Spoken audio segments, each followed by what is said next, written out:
கிருஷ்ணகிரி மாவட்டம் சோப்பனூர் அரசு உயர்நிலைப்பள்ளி ஆண்டு விழாவில் சினிமா பாடலுக்கு பாமக கட்சி துண்டை அணிந்து மாணவர்கள் நடனமாடிய விவகாரத்தில் மாவட்ட கல்வி அலுவலர் விசாரணை நடத்தினார். இதுகுறித்த கூடுதல் விவரங்களை செய்தியாளர் அருண் வழங்க கேட்கலாம். அருண், வணக்கம். மேலும் விவரங்களை சொல்லுங்க. வணக்கம். கிருஷ்ணகிரி மாவட்டம் போச்சம்பள்ளி அடுத்து அகரம் அருகே உள்ள சோமனூர் கிராமத்தில் அரசு உயர்நிலைப் பள்ளி செயல்பட்டு வருகிறது. இந்த பள்ளியில் நேற்று மாலை ஆண்டு விழா நடைபெற்றுள்ளது. இந்த ஆண்டு விழாவில் மாணவர்கள் கலை நிகழ்ச்சி, சிலம்பாட்டம், கவிதை, நாடகம் உள்ளிட்டவை நடைபெற்றது. இந்த நிலையில் மாணவர்கள் நடன நிகழ்ச்சியில் படையாட்சியார் என்ற பாடலுக்கு சாதி கட்சியின் துண்டை மாணவர்கள் கழுத்தில் போட்டு நடனமாடியுள்ளனர். இந்த நிலையில் அதனை கண்ட அப்பள்ளியில் படித்து வரும் மற்ற மாணவர்களின் பெற்றோர்கள் எதிர்ப்பு தெரிவித்த நிலையில் சிறிது நேரம் சலசலப்பு ஏற்பட்டது.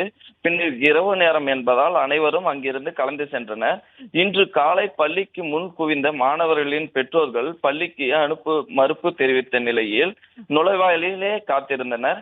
பின்னர் மாணவர்களின் பெற்றோர்கள் மாணவர்களை பள்ளிக்கு அனுப்பி வைத்த நிலையில் இவ்வாறு செயல்பாட்டில் ஈடுபடும் தலைமை ஆசிரியர் மற்றும் ஆசிரியர்கள் மீது நடவடிக்கை எடுக்க வேண்டும் என கோரிக்கை வைத்தனர். இது குறித்து தகவல் அறிந்து அங்கு வந்த நாகரசம்பட்டி காவல் உதவி ஆய்வாளர் சங்கீதா பெற்றோர்களிடம் பேச்சுவார்த்தை நடத்தி உரிய நடவடிக்கை எடுக்கப்படும் என்று கூறியதின் பெயரில் அங்கிருந்து கலந்து சென்றனர்.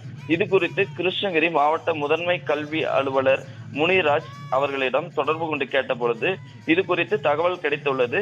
நேரடியாக அங்கு விசாரணை நடத்தியுள்ளோம். இது சம்பந்தமாக தலைமை ஆசிரியர் மற்றும் ஆசிரியர்கள் மீது உரிய நடவடிக்கை எடுக்கப்படும் என தகவல் தெரிவித்துள்ளனர்.